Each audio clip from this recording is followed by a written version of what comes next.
Brethren इस्लाम, अल्लाह रब्बुल आलमीन ने इंसान को अपनी इबादत के लिए पैदा किया है।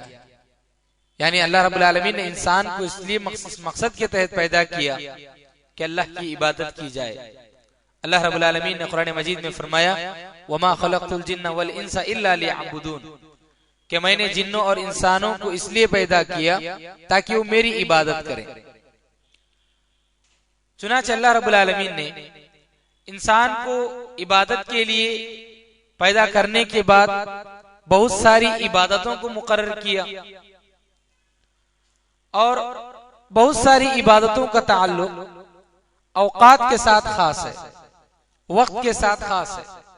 जैसे नमाज है, रमजान के रोजे हैं, हज है, वगैरह वगैरह। ये कुछ इबादतें ऐसी हैं जिन इबादतों का ताल्लुक वक्त के साथ खास है।